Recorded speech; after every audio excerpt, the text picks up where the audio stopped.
We have green for go. Okay, wonderful. And just for those folks who've literally just signed on, the intention this evening is I'm going to be asking Quentin a few questions. I have not got a full screen, so I can't see you waving hands and I can't read the chat. So I don't want to appear rude if I ignore you, but we'll come back, or Piers will interject as we go along. So, welcome, Quentin, to your own stage setting. The Michael Parkinson of Aikido interviews, and now voluntarily reversing role. I think it's marvellous. I never interviewed Michael Parkinson. I don't really recall it. Okay. I wanted to let you know early on there have been many suggestions for questions flooding in from those who you've cross-examined earlier. But luckily, while revenge is best served cold, there is no place for cold in Aikido. Sounds so good. You can relax a little bit. So I'm coming to my first question then, and it is this really. When you first started to practice Aikido, how long was it before it hit you that this was an art that you could indeed carry into everyday life? And how did that first experience manifest itself outside the dojo? Okay. Well, this may sicken you a bit, but pretty much on the first practice. I think as a young man, I thought about what life was supposed to be about and had sort of set my course, if you like.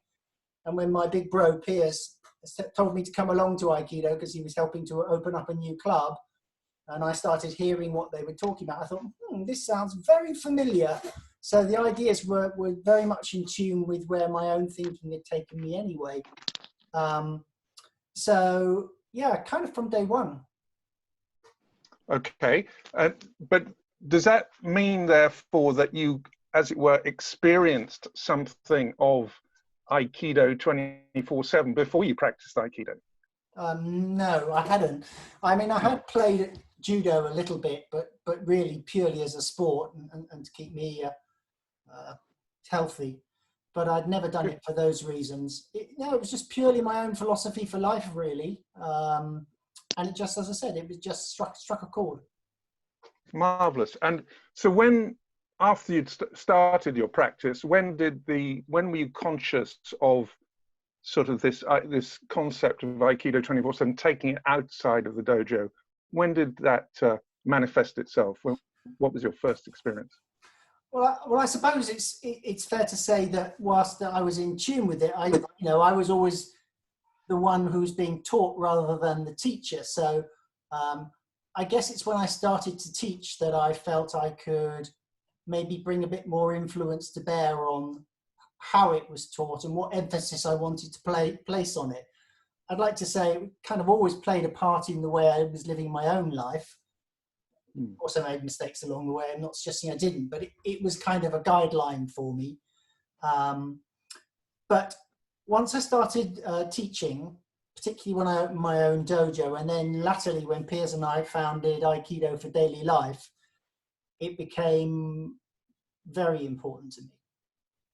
Okay. And my involvement in Aiki Extensions deepened that even further because I found a whole bunch of people that were thinking similar thoughts and expressing their Aikido off the mat as well. So yeah, it's deepened, but I think it's always been there. But I'm still going to push you on a specific point is that the teaching period is a little bit later in your Aikido career. Sure. But very early on, after you'd started training, was there a moment where you were out on the street or in some situation and you experienced the use of your training in your daily life?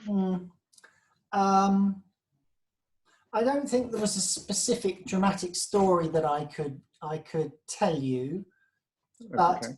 I think it always influenced the way that I did my professional career. So I'm a financial advisor. That's how I make my living and can afford to spend so much time setting up this kind of thing and the like. Marvelous. Okay. But in that, I thought it was very important to treat customers I wanted to be treated myself. So to give them the respect and to treat them all as individuals. Yeah, and I think it's always, and to take on challenges. So when you had an awkward client or a problem with a client, not to run away from it, but to deal with it square on. All of those things were part and parcel of the way I chose to deal with my business, but also life generally. Beautiful. So I've got a question here, which has actually flown in all the way from Japan, from our mutual friend, the Renaissance samurai William Reed. And Will was my very first Aikido teacher, and indeed of Shodo, brush calligraphy.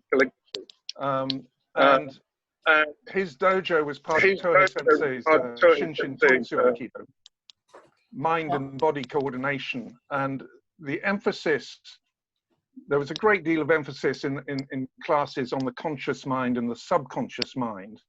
So Will's rather interesting question, I think, is how has Aikido practice changed your subconscious response to things? I mean, mainly outside the dojo, since that's what we're talking about.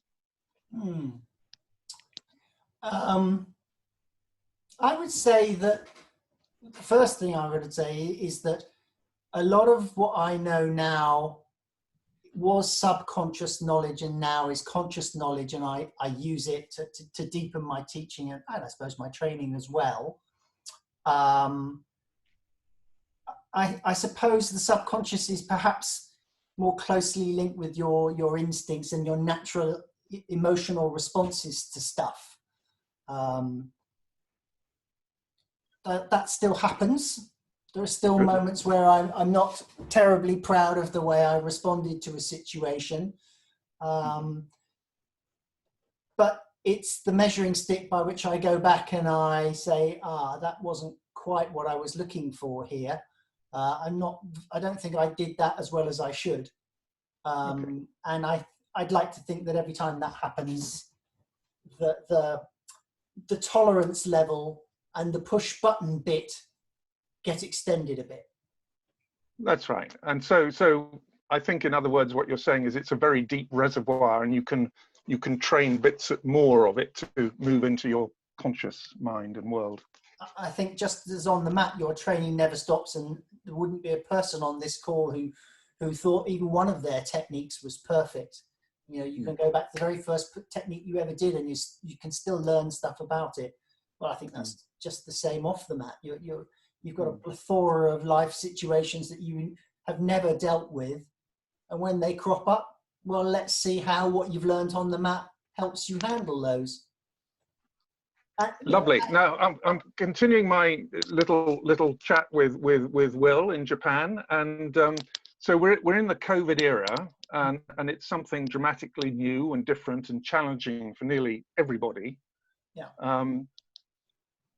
Many, looking at slightly the positive side, many, admittedly not all, but many have found something of great value in plain sight during this period. And equally, what we've previously measured as very valuable has maybe disappeared. And so, to use a metaphor, if we can still have a sense of wealth after the money has gone, what is left in Aikido when the dojo has gone? Good question, Hugh. I actually, because I believe that Aikido is just another word for life, my answer is virtually everything, actually. We only practice on the mat because it's a powerful enforcer of those principles that we wish to apply to the rest of our life. So, you know, for beginners to go through that experience, I fully endorse it. I encourage everybody to try it. But, you know, I'm busy in the process, and so a number of people on this call of going out to communities who have no interest whatsoever in coming on the mat, but showing them how Aikido principles make a huge difference. So apart from the physical side, which I really enjoy and I'm really missing, the real practice is off the mat anyway for me. It is the 24/7 practice. It's not as many hours as I can get on the mat. That's just a bit of a medicine, a bit of a laboratory where I can test some of the ideas and show them to other people and let them test them as well. So I think there's a lot left. Yeah. Good. Now, Quentin, you put a huge effort into producing a lovely book called A Way to Reconcile the World, which I show here for those who haven't seen it. And I think I'm right in saying all the proceeds go to Ike Extension. So in case anyone hasn't got a copy, rush out and get one. And my question is, which is the most relevant story, or maybe a couple of the stories for you in terms of this concept of Aikido in everyday life 24/7? You know, without if I can just sort of guide you a little bit, not necessarily being biased towards one author or another, people that you know well, but if I can really put you on the spot and say, are there one or two stories from this book that you feel really dovetails into your concept of Aikido 24/7? The one that perhaps moved me the most, that I think is most pertinent, is Paul Linden's story about how he treated Parkinson's as his uke. So, you know, he doesn't just have Parkinson's when he steps on the mat. So that's definitely a 24/7 story where he's having to deal with that situation all the time and to blend with it and to be positive about it. And knowing him for as long as I have now, I guess it's, what, 10 to 12 years, Piers, something like that? Yeah, absolutely. And seeing how he's still going strong on the mat and still doing what he does is pretty inspirational. So I think he's doing a pretty good job of treating Parkinson's as his uke and setting a wonderful example for us all. Lovely answer. There are other stories like that, but that perhaps partly because Paul, I think, writes particularly well, and I know him, and his, you know, it's a lifelong story for him now. I think it's very deep. So I'm going to let me draw you out on a second one then. There's a lady called Kath, and I can't remember her surname. It's quite an early story in the book. And she suffers, I think, from multiple sclerosis. And that was another story of, you know, fall down 7 times, literally, and get up 8 and deal with the situation. I found that a very moving and powerful story too. So whilst in some ways they share something, hers was the illustration more, you know, she literally falls down lots of times, I would think. And she didn't let it stop her do her Aikido training. And indeed, her Aikido training, again, helped her deal with that. So I thought that was a beautiful story. Sounds like that's Kath. I'll say one more for Nico, who's not here tonight. He tells a lovely story of being in Brighton, and some drunk basically says, "I'm going to kill you," comes out of a dark alley, "I'm going to beat you up."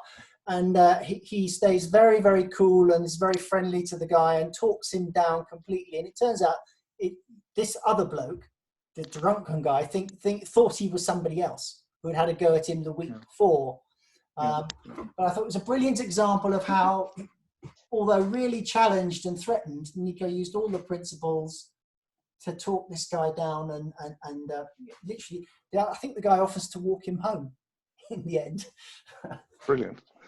I think with the lady's name of being Kath Riddock, if I've pronounced that's right, just for the reference. Well, folks, it's a beautiful book, and I just on this, continuing that subject, as part of your 24/7 pursuit of Aikido, you're planning a second volume, aren't you? I am. I've got about half the stories I need. So if there's anybody on this call who has a story that they think illustrates how they've used it off the mat, then I'd love to have it. And that was always the reason to write it. It was not to be a technical manual of how to do Aikido. It was always meant to be an example of this can happen if you do Aikido. You can get these huge benefits. And the stories, as I think you probably confirm, cover such a broad range of subject, from somebody, you know, using it in their expertise as a pianist to, you know, dealing with thugs trying to attack them in a car park. So it covers a multitude of sins. Wonderful. Well, look, I think that's been a pretty comfortable start to your interview. Oh, good. So I want to draw you out a little bit more because, after all, you're speaking to a fan base, a dedicated audience. You're speaking to the converted in terms of Aikido in everyday life, and indeed Aikido beyond the purely physical in the dojo itself.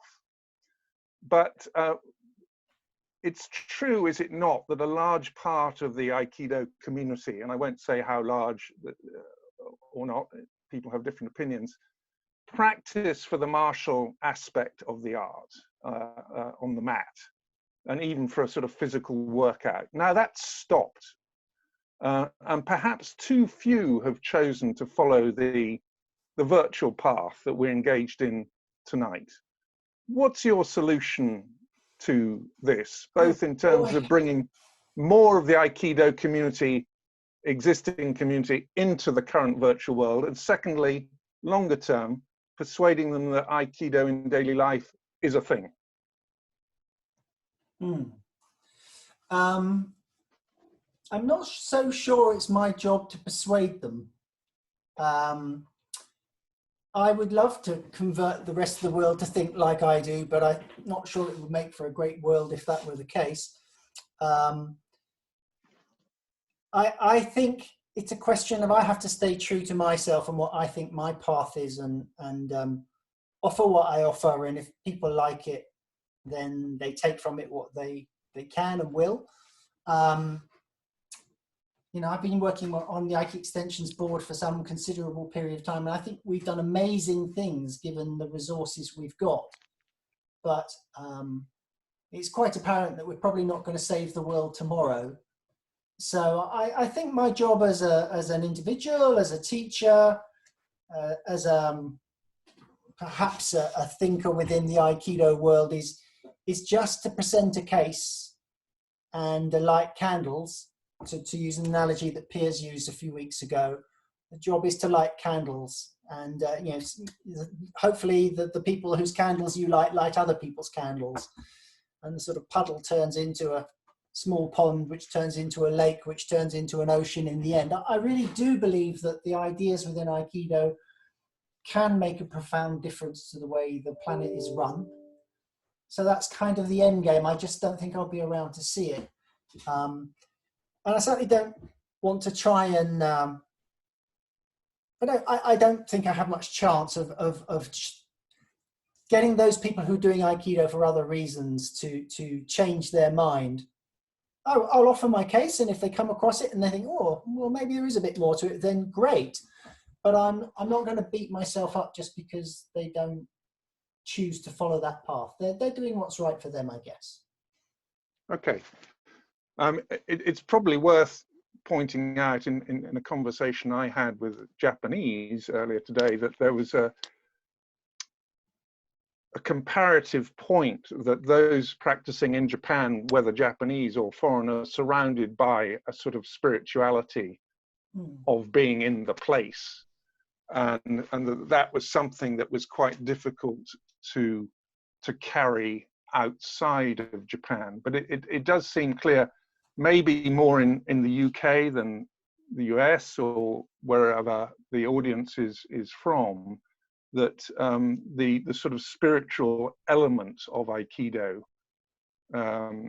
is less prioritized, put it that way. Yeah, I think it's fair to say there's a different mindset in the West than there is in the East.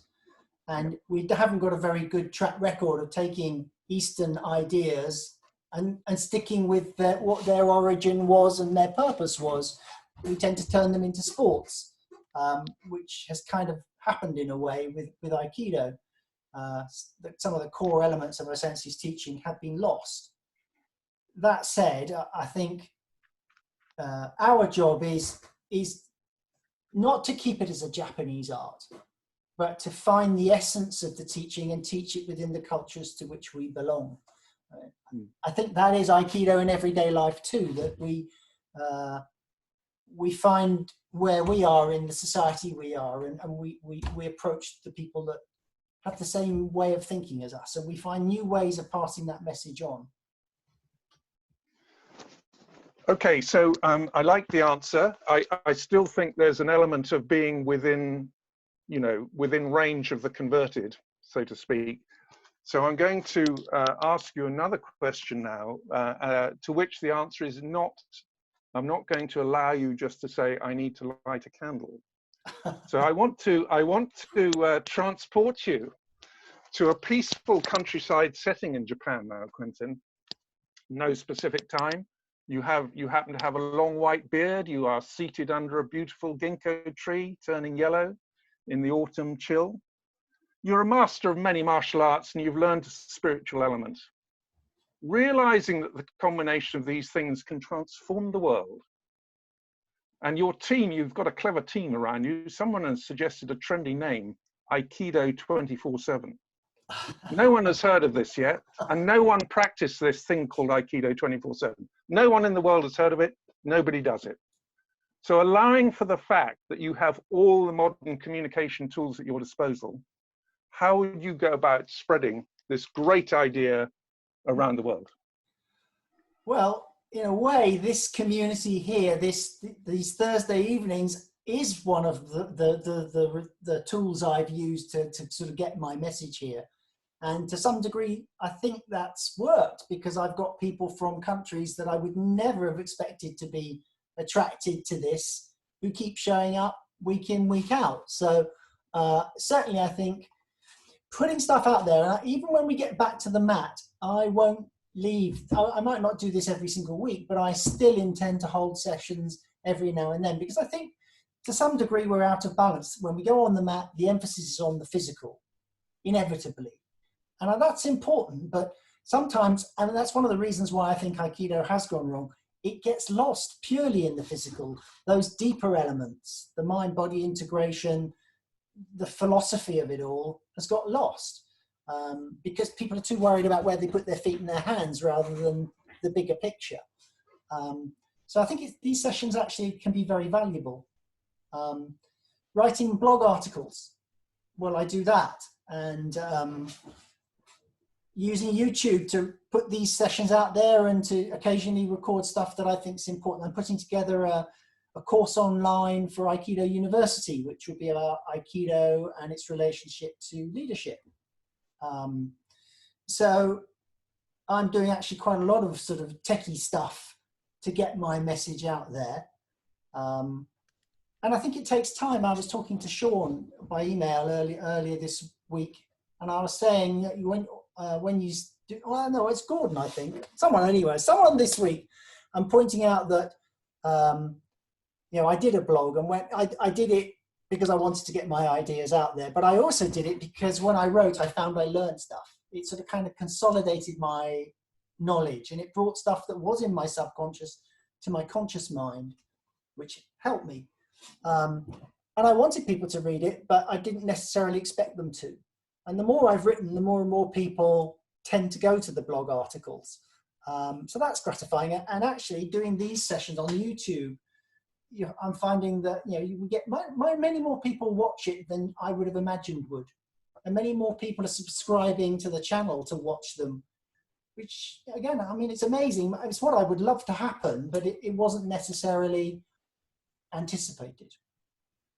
No, you are doing an incredible amount, and we all commend you for it. Have you, with your blogs and your videos and such like, have you had responses from people, individuals who have not at that time so far engaged in Aikido?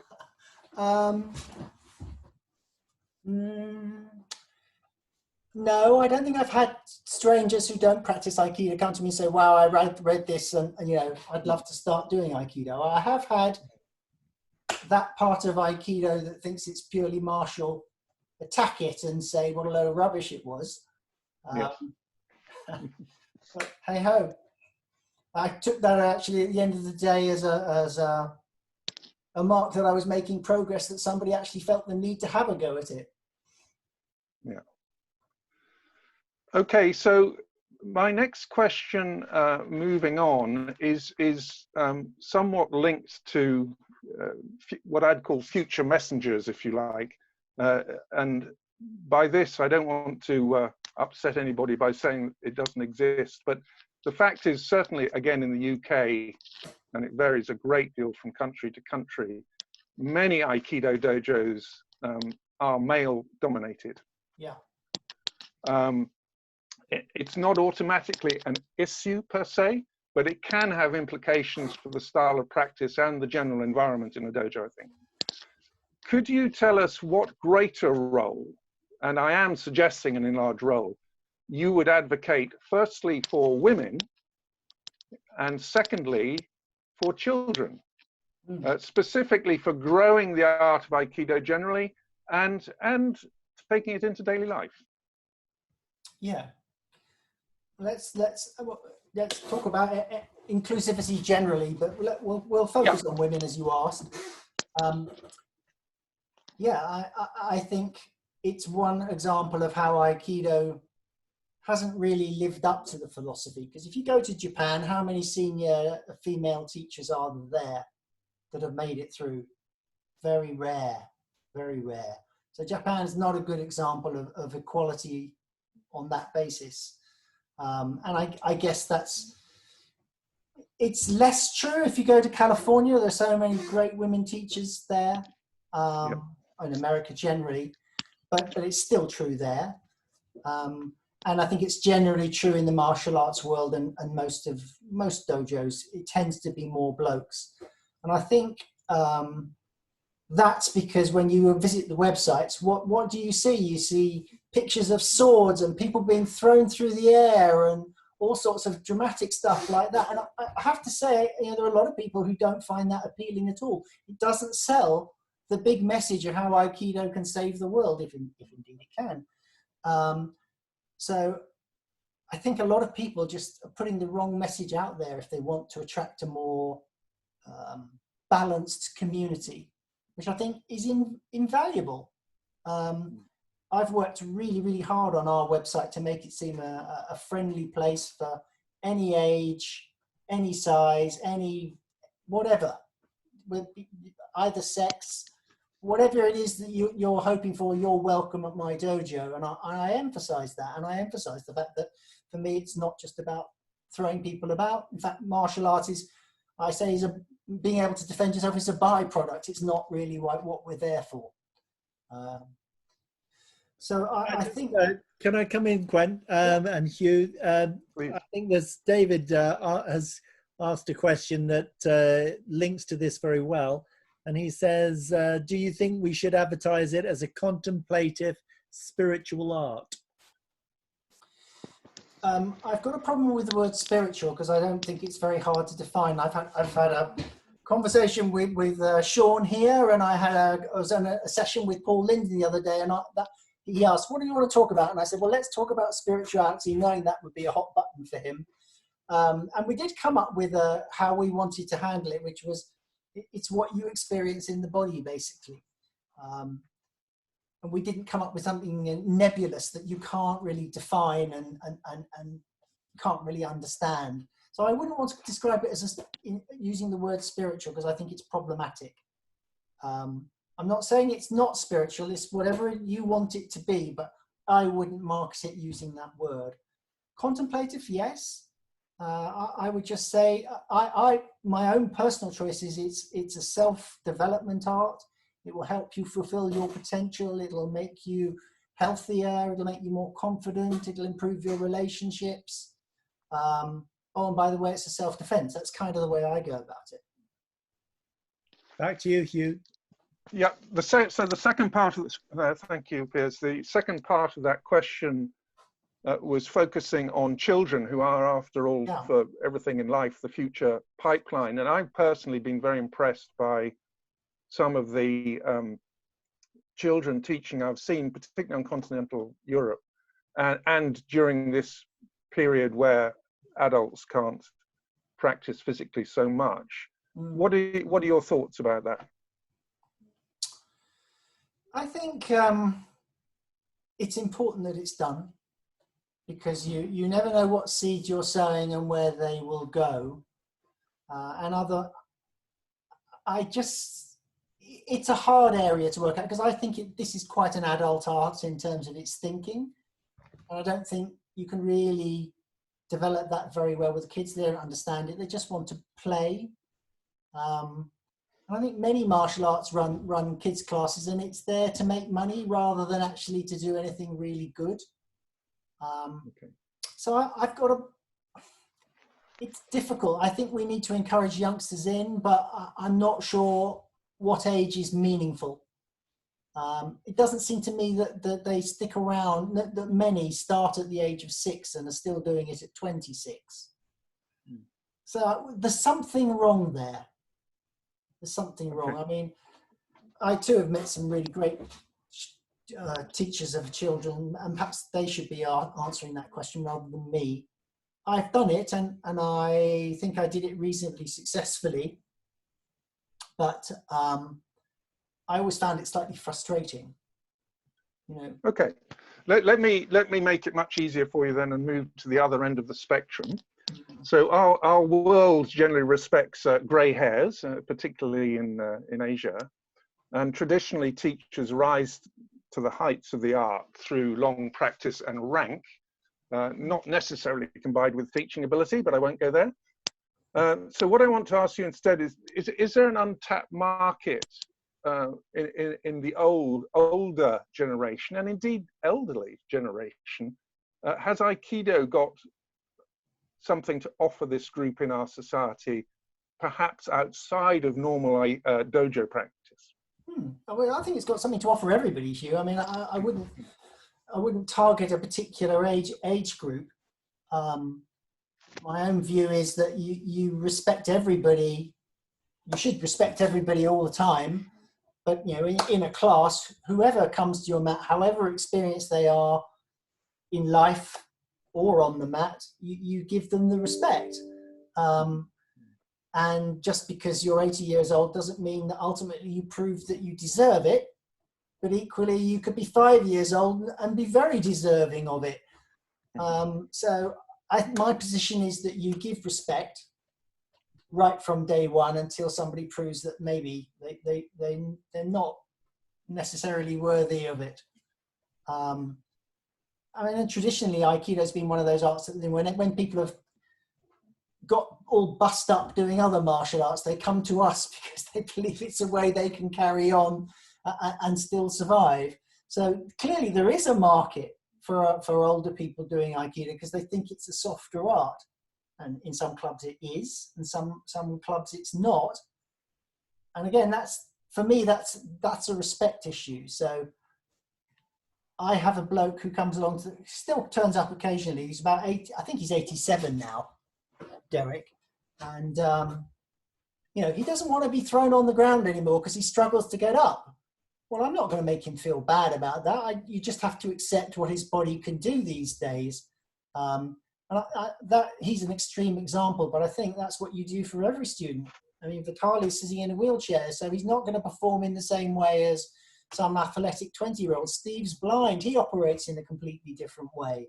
And you have to find ways of connecting with everybody and taking them from where they are to where they could go.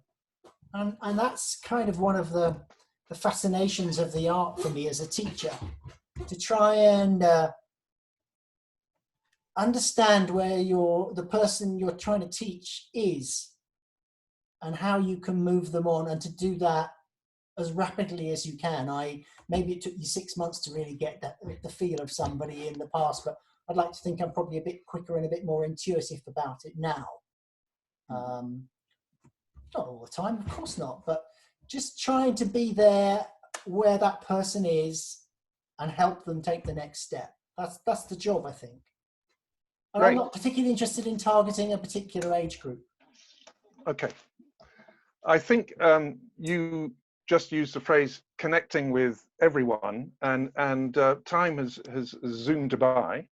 And I think it would be a very good time to sort of open up the channels, either with you directly or through peers who've got the chats in front of them and the audience ready to ask you questions directly. So if I may, I'll say thank you very much and open the floor.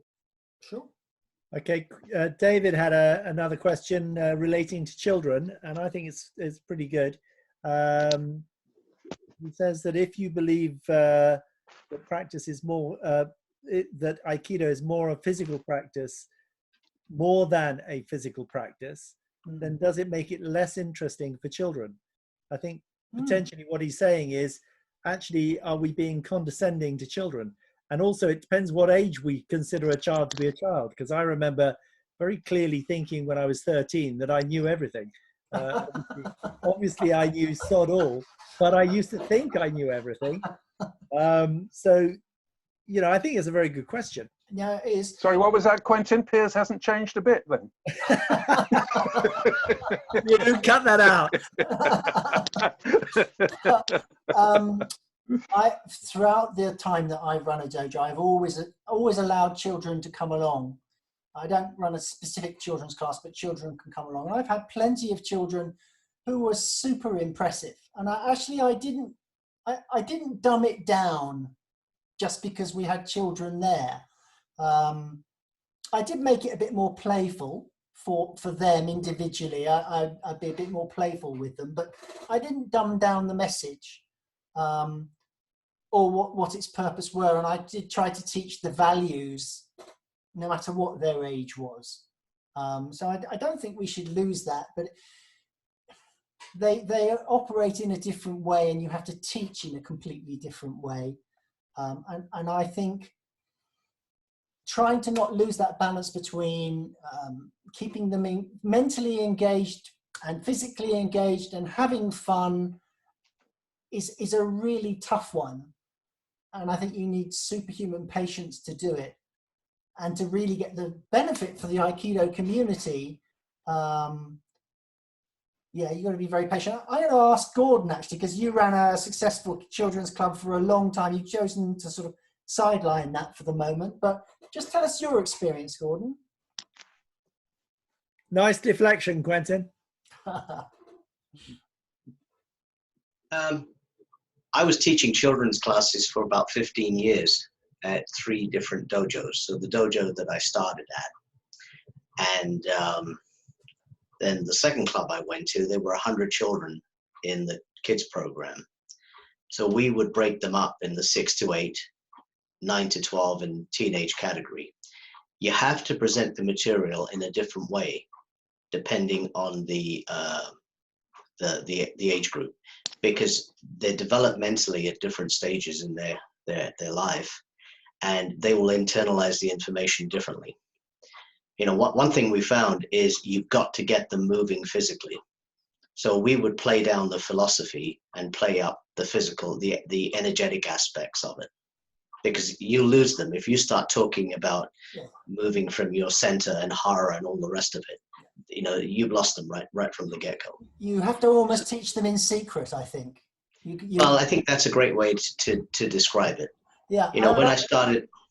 I was just going to add, Gordon, that, you know, I've been coming to your dojo for a long time, and I've seen some of your kids who stayed with you for a long time and how they matured. And it was a great example of how Aikido really made a difference for these kids. I mean, it's conceivable they would have been lovely human beings anyway, but I would say they were very shaped by the teaching they had from Gordon over a long time. Well, I live with one who's done it since 5 years old. Yeah, and Quentin knows him very well. Yeah, because he did his showdown grading last year in front of Quentin. And he's a lovely being. Yeah. So I'm sorry, I've lost forgotten what the question was now. I was just asking you to share your experience of teaching the children. So, well, the short of it is you need to present it differently to the age group, and as they get older, particularly in the teen class, you can see they start to become more interested in the subtleties of it. And so then you've got to identify, you know, is this student somebody who is interested in the subtleties and the philosophy, or is this somebody that just wants to roll around? So that becomes more challenging. We would have sometimes 35 children on the mat at the same time, and the mat space is 800 square feet. So then there's a organizational aspect to this, which is not really specific to Aikido. Right? So different challenges, but there again, you see that organizational aspect essentially is our uke. Yeah. Great answer. Jamie seems to have her hand up, so I'm not sure if it's because you want I to can speak. I can speak. No, amazing. Listen to me. Yeah, I Go think I'll for stay it, off Jamie. camera Go for the for time it. being. Yeah. Here, I'll make a quick hello. Hello. Hello. Yeah, I am actually here. Keeping myself all warm. I just, yeah, I know, isn't this great? I can talk. What do I want to say? I must say, I disagree a little bit about the kids thing. I ran a kids program for a long time and worked with many, many kids in the Middle East, and our women's martial arts program. We have a whole young women's young program, and you know, and most of them are karate oriented. But I really think that the whole point of Aikido that I know you appreciate so much, Quentin, around this more peaceful, harmonious way of being is important, and that we can convey that to kids, and the kids get it. There's a different atmosphere very often in karate kinds of classes. And for kids, you know, it's a little bit more, you know, army like 1, 2, hey, hey, hey, hey, yes, sir, yes, ma'am, no, no, no. And we don't have that. And I think that that's a very, very different atmosphere. It's a very different sensibility. I think that we can talk about centering. We can, you know, there have been different programs just with kids with emotional difficulties or ADD or, you know, this kind of stuff, behavioral issues, and just learning to sit seiza, to feel their center, to feel their, you know, their ground. I mean, you know, you find ways to talk about this, and to find that they can self-regulate by using centering and breathing practices, grounding practices. And what is self-regulation? They can, you know, modulate their emotions and all of that, to learn, like, it's not about bullying, and what is bullying, and that there's different ways to do it, de-escalation. And, you know, you're not necessarily using a word like de-escalation, but you can talk about these things. Kids get it. Kids, and certainly as with each year, they get a greater maturity and cognitive function and all that kind of stuff. But, you know, it's just a different atmosphere. And I think that the whole point is that certainly I know I've been using Aikido and with Budo for Peace, and which is mostly youth-oriented programs in the Middle East, and I come in with Aikido. It's all about raising kind of a new generation of leaders with a new sensibility and new understandings. Yeah. And I certainly have had parents. I was talking to a guy, his kid was in my class, and he's now 30, and he just had his own kid, his first kid. And I happened to bump into his dad, and he said, you have no idea how much Aikido kids classes meant to him, and what a difference they made in how he grew up and who he's been and what his attitudes are and his whole way of being. And, you know, it's really nice to hear that. And I think it's important that we know that. So I think that, yeah, you know, there's a lot to learn about how to be a good Aikido kids teacher, and playing games and making it fun, and, you know, birthday parties and all kinds of stuff. But, and that's all the fun part of it. But the truth is, we are conveying a very different atmosphere and a very different approach to self-management, self-regulation, relationship, and making a difference in the world, and becoming new kinds of peaceful leaders. So, yeah, I would just kind of take issue with you on that in terms of what's possible with kids through Aikido. Yeah, no, I think it's we need to probably do it more and more effectively, and whether they stick with it or not, actually, you still don't know what you left them with. That, as you know, someone might come to you 10 years later and say, I still remember that, and it made a difference. Mm-hmm. So, you know, whatever we do has got to be good. Yeah. It's a really good area to talk about, and I think there are different gatherings and conferences of Aikido kids teachers and all, and I think that this dimension of that conversation is a very important one that would be good to be having more, actually, amongst Aikido kids teachers. Well, put an advert in for the Aiki Extensions Network and say maybe we should have a topic on that. Yeah, I think it would be a really good one. It's a special skill, and sharing the knowledge on it and finding who's doing it really well and being successful and what they're doing to make it successful. And also measuring what success means would be interesting.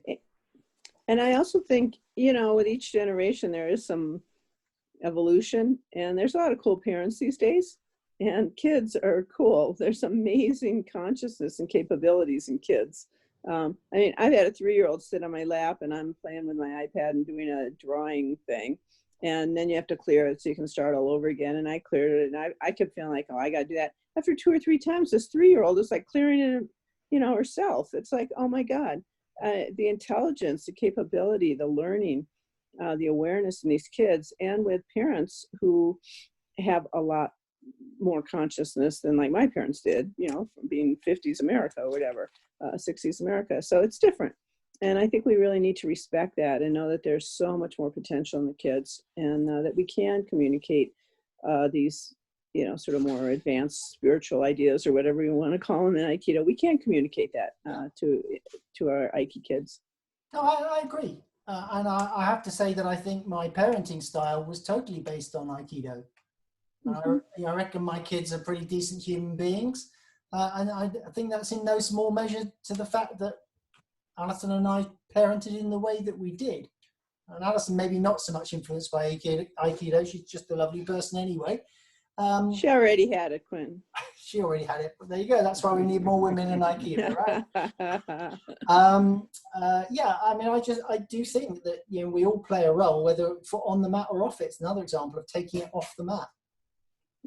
So Piers, are there any more questions there on chat for us? I was going to say, why don't you unmute everybody, Quentin, and then it could be a free-for-all because you've exhausted. Exactly. And if people haven't got a question in mind, can I suggest that they kind of match Quentin's experiences with their own in Aikido 24/7 if they've got some good stories to tell? So I'm going to offer a challenge then, okay? So we've been doing these sessions for about 6 months. And you may have noticed that I've not dealt with technique once. Every single time we've dealt with a concept that I think's related to Aikido, and we've talked about it in depth, and we come up with some brilliant stuff. So how much of these sessions are you going to take away and bring to the mat when you go back? And how much are you taking from these sessions and using in your life?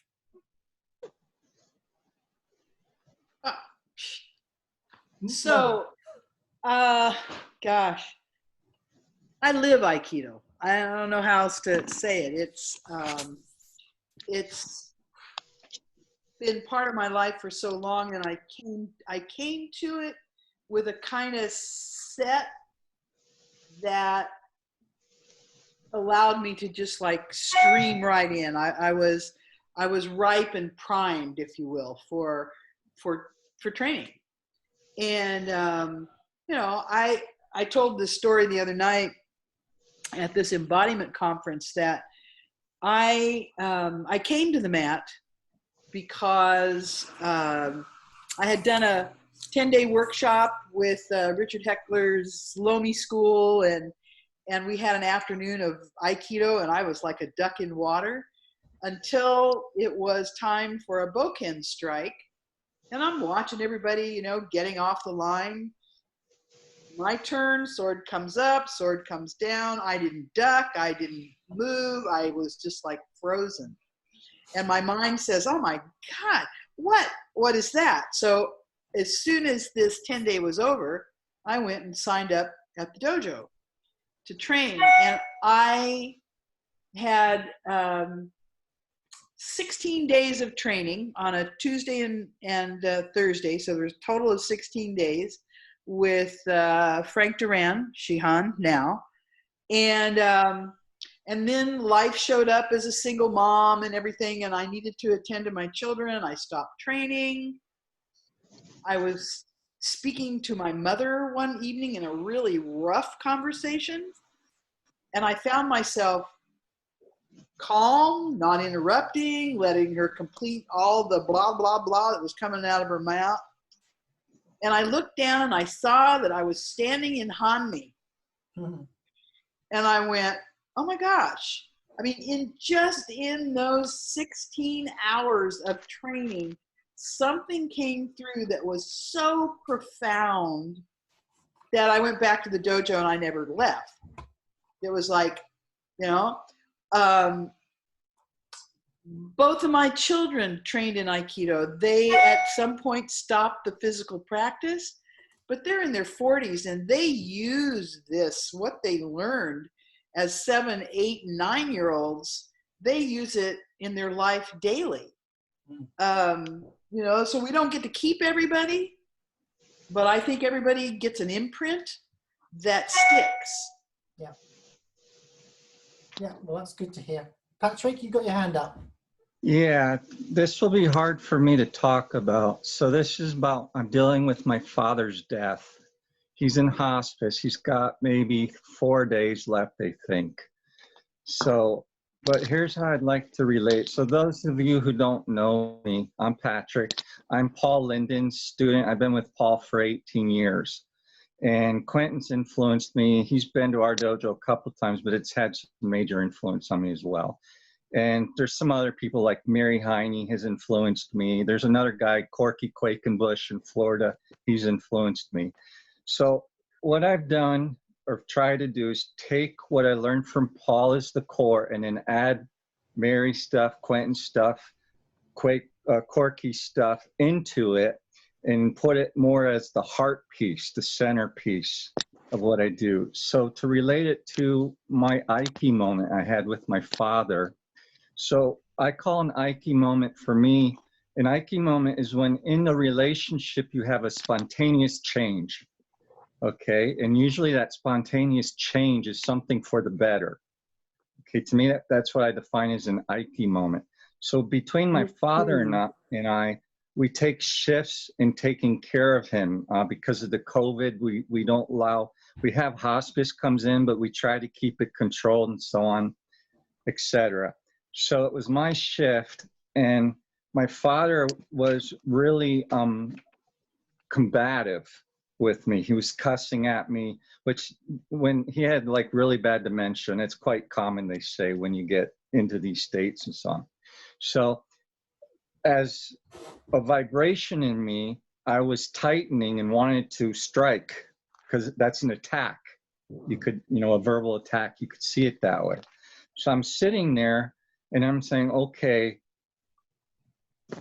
I know in my body I'm contracting, I'm doing shallow upper breathing, I want to hit back, all these fight-flight responses that are being triggered in me through his reaction. So what I did is I took a couple deep breaths, centered myself on my heart, and then said, okay, I'm going to do in my heart love and open towards my father and myself in this interaction. And about 2 minutes later, the spontaneous change came. I felt tremendous compassion for him and realized he needs to be held like a child and to be thought and loved like a child. But I felt that in my body as well as in my mind as a unit. You know, in Paul's way of thinking, the body and mind are a unit. They're not really separate from him. So I've learned to kind of see it that way, although I can a little different, but pretty close to it. So I really felt warmth in my body coming, especially in the chest region where my heart is, and then it spread all over. And then I was much able, my breathing got more deeper, I relaxed, I smiled, and then I was able to approach much easily. For me, that was an Aiki moment, that spontaneous change that was in the centered heart that happened through just in shifting my attitude and what I was doing in myself towards my father. So that's all I wanted to say. Oh, thank you for sharing. Lovely. Yeah. Beautiful. Absolutely brilliant. Jamie, you got your hand up. No. No? Okay. Oh, Right, well, I'm going to ask Joanna then. So Joanna, you keep showing up week in, week out, and you say lovely things about the sessions after the event. I'd love to know how they're influencing you. So, hi everyone. Yeah, it's changing a lot. It's mostly weekends. I have another online class with one of my senseis. He's teaching a university. So people around Brazil have never heard about Aikido and stuff.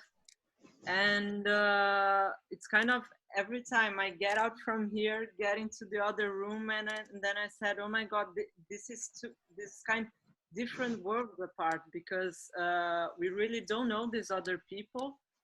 How do we communicate our language, our Japanese words, our techniques, our breathing, our practice to another world of people that we have never met, different social classes, different places, different stories that we don't even know about them.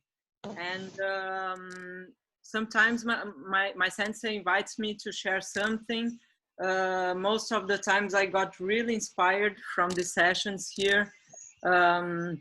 Mostly I think the previous one about trust and confidence.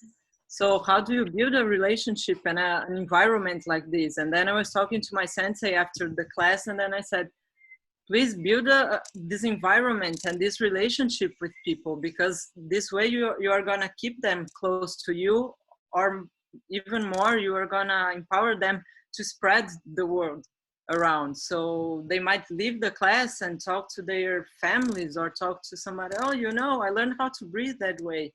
I heard a story about that thing. I heard another thing. So how can we nourish ourselves and then nourish our surroundings, the people that we relate to? So I don't know, several stories. I've also shared with Quentin's my grieving period this last time, and it's completely alive. It's an alive moment that also Aikido is alive. And how do we use these alive and living moments with us in every different waves of experiences that we have in our lives? So it has completely changed me. And I also told him that this environment that he builds that makes us stay. So I'm here. I told him that I barely don't remember why I came, and I'm still here. So hopefully keep saying that. That's a little part of it. So thank you very much, Quentin. It's really inspiring. It's actually Aikido 24/7. It's much more than the practice. We're going to market that name, Hugh. Yeah, absolutely. Well, your team did that with your white beard in Japan, if you remember, underneath the ginkgo tree. Linda, what about you? Because every week you write your notes. I see you doing that. I'm up to 2 notebooks now. Although I confess that part of this morning's exercise was drawing a palm tree instead of taking notes, but but I was listening. My practice, both because our dojo is closed, and because I've injured my foot, and then that injured my knee, and you know, that stuff has been almost entirely off the mat since the end of last year. I had surgery on in December. So even before quarantine, I was shut down. So I'm just shut down for longer. And so my practice has been all off the mat exercise, you know, a few Boken strikes here and there, but our dojo has been doing Zoom classes, and Sensei's taken on now a 7-week meditation course that we're doing. So that's always part of my routine.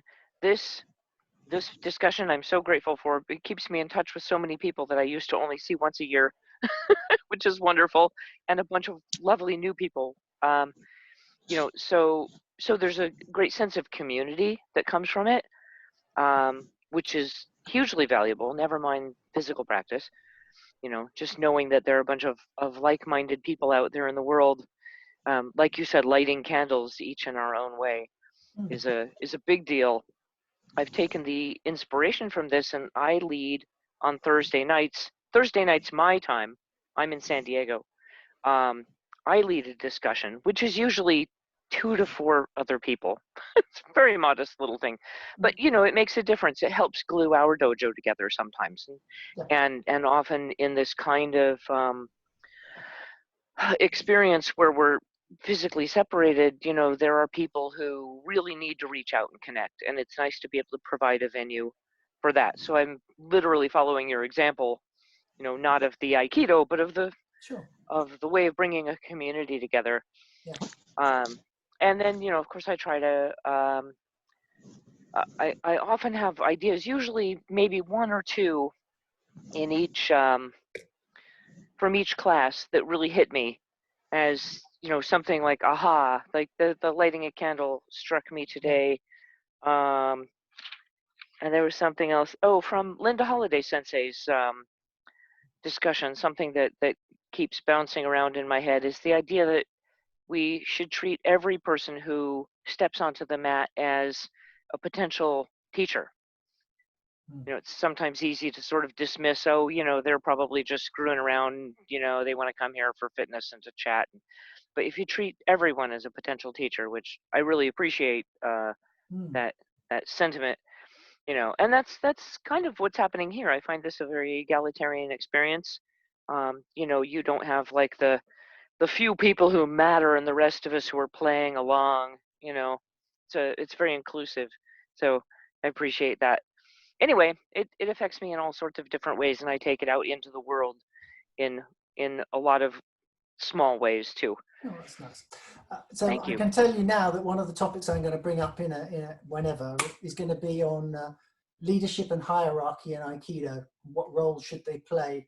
I think that could be fun. So we'll see what we make of that when we get to it.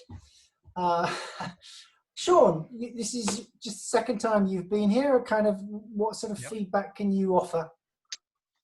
I'm really heartwarmed by how wonderful a community you've sort of gathered around here with everybody, and this spirit of discussing things that don't usually come up in the dojo with, you know, physical, you know, sort of waza focused keiko, I think is so important. And so just at the most basic level, it's really wonderful to see other people who are really engaged in this. I come at things from a very what did O-sensei say, like kind of perspective. You know, and one of the things that he said was, you know, Aikido is 50% bu and 50% bun, right?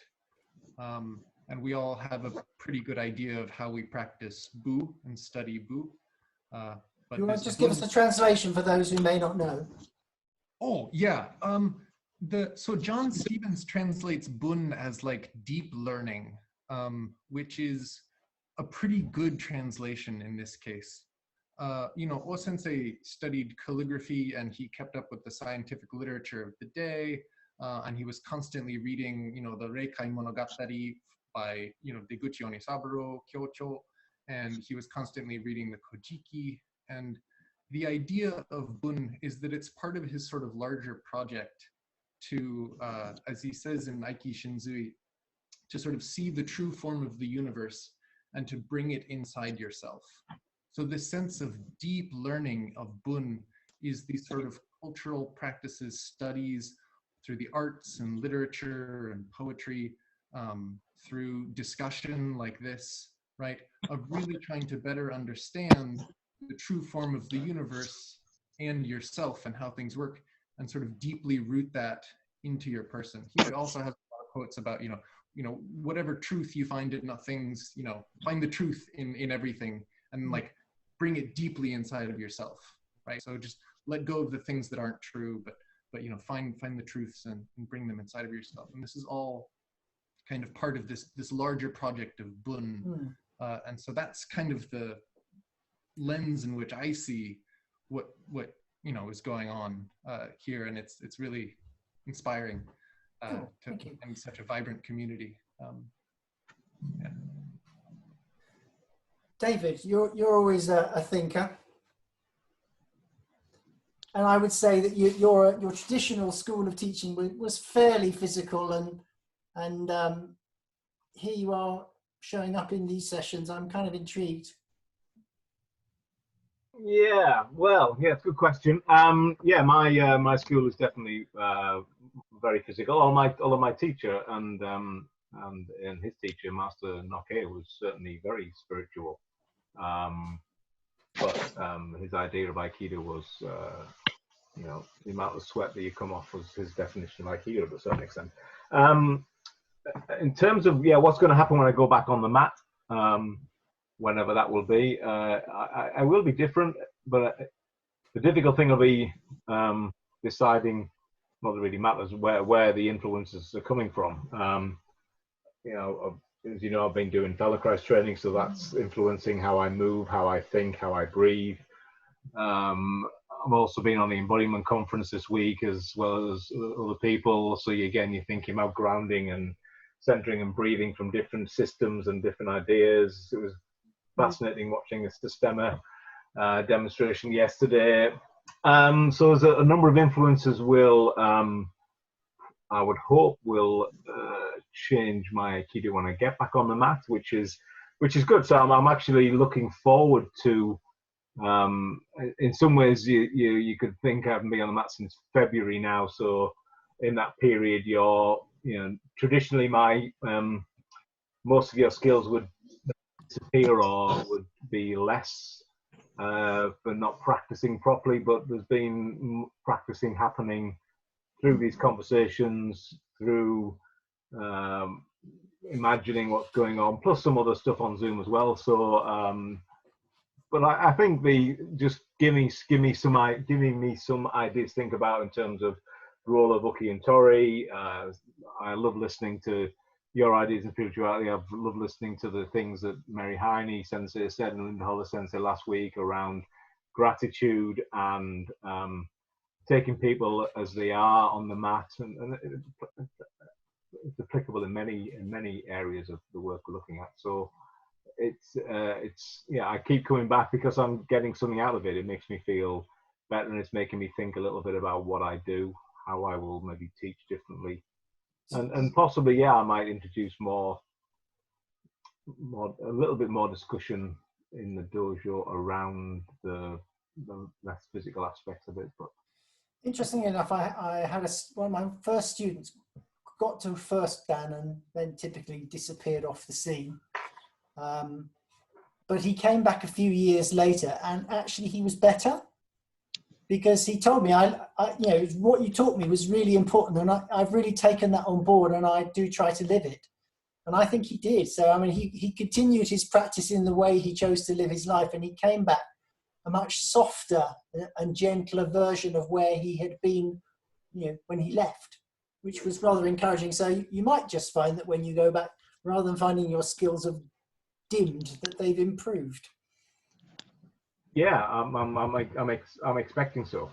So yeah, so this point of view, it's good. But just some of these things around, so we've discussed a lot of things around how we present Aikido and some of these ideas around recruitment or opening it up to children or to being more inclusive, more diverse, more accessible. All of these things are percolating in the background that I think will hopefully come out at some point in time, and yeah, I mean the world needs Aikido. It needs lots of other things as well, and if Aikido is a way of healing the world, then that will be great. But it's one of many different ways of attacking this problem that we've got as a society, as a global society and a global civilization. If what we do on the mat and take off the mat can do something, be a good thing. Yeah, I don't think there's ever been a more important time to get the message out there. That's for sure. Yeah. Anyone else got anything they want to offer or ask? Quentin, I would just say a couple of folks have mentioned the embodiment conference. I mean, it really is a most extraordinary undertaking. If anybody there hasn't come across this, do look it up. It's going on for a few days more, I think, and involving hundreds of speakers and sessions, and it is remarkable. It is. And I mean, almost sort of summing up, I watched a session with Miles Kessler, who many of you will know, and was inspired to write one of my little haiku, which I tend to do quite often. And it goes like this. It says, tell me what is left when you shed things you don't need. Universal self. There you go. That sounds like a good way to finish. Could I just wrote in the chat, I think Molly spoke at the conference, Miles, we had quite a few great Aikido people, Mallory Graham, Sam Tatel, some really cool people. And thank gosh I can speak again. I was supposed to be doing a bunch of stuff with the conference, but that got a little bit interfered with, but I'm just able. So Saturday, we put both my sessions on Saturday. One is noon Pacific time, and it's going to be about, bringing somatics, and I'll be talking about Aikido as well, obviously, to mainstream society. How do we, which is like Aikido extending in a sense, but I'll be giving a lot of examples and looking at different aspects, whether it's in business or sports or education or peacemaking, all kinds of ones. But how do we translate this? How do we really be translators so that this isn't just for kind of the holistic community or people kind of already into embodiment or somatics or peace and that sort of thing? So how can we make this so that, we can really get this more into the mainstream? I sort of see myself as a guerrilla worker for, decades. Drop behind enemy lines. Wrong word, but you know what I mean. And the other one's going to be, it's in the evening, it's 9 p.m. Pacific time, but it's going to be about using Aikido principles, practices, energy awareness for body workers, therapists, and healers.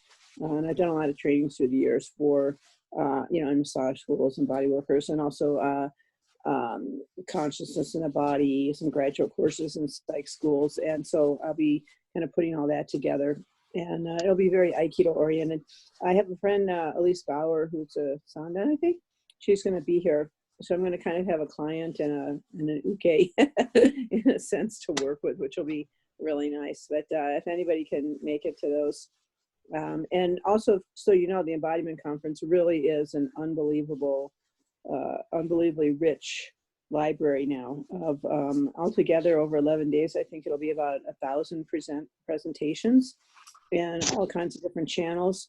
The sessions are free. Sign up. It's free for 48 hours. You have access, and for a price and a lower price through next Tuesday, you can get access. So, it's really a tremendous resource. And Mark Walsh, by the way, who founded it, he's probably 40 now, known him for 20 years. He was an original Aikido extensions person in his Aikido, worked with Don Levine, was one of our first Aiki Corps volunteers in Ethiopia.